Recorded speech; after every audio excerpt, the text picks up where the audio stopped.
വിശുദ്ധ പൗലോസ്ലിഹ ഗലാത്യക്കാർക്ക് എഴുതിയ ലേഖനത്തിൽ നിന്നുള്ള വായന. 1-ാം അധ്യായം 6 മുതൽ 10 വരെയുള്ള തിരുവചനങ്ങൾ.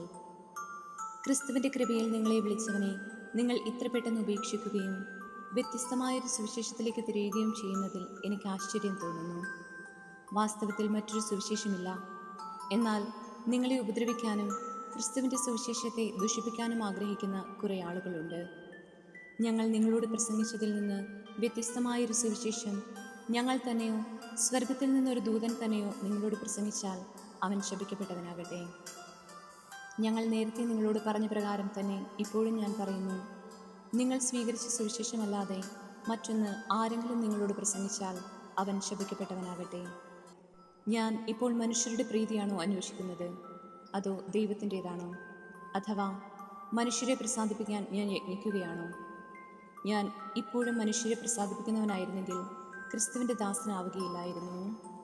നമ്മുടെ കർത്താവായ മിശിഹായ്ക്ക് സ്തുതി. വിശുദ്ധ ലൂക്ക എഴുതിയ സുവിശേഷത്തിൽ നിന്നുള്ള വായന. 1-ാം അധ്യായം 67 മുതൽ 80 വരെയുള്ള തിരുവചനങ്ങൾ. അവൻ്റെ പിതാവായ സഖറിയ പരിശുദ്ധാത്മാവിനാൽ നിറഞ്ഞു പ്രവചിച്ചു: ഇസ്രായേലിൻ്റെ ദൈവമായ കർത്താവ് വാഴ്ത്തപ്പെട്ടവൻ. അവിടുന്ന് തൻ്റെ ജനത്തെ സന്ദർശിച്ച് രക്ഷിച്ചു. തൻ്റെ ദാസനായ ദാവീദിൻ്റെ ഭവനത്തിൽ നമുക്ക് ശക്തനായ ഒരു രക്ഷകനെ ഉയർത്തി.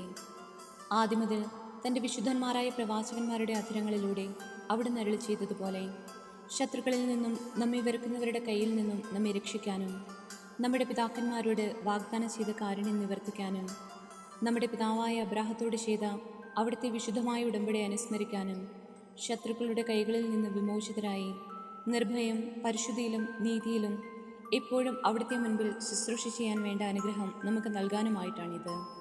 നീയോ കുഞ്ഞെ അത്യുന്നതൻ്റെ പ്രവാചകൻ എന്ന് വിളിക്കപ്പെടും. കർത്താവിന് വഴിയൊരുക്കുവാൻ അവിടുത്തെ മുൻപേ നീ പോകും.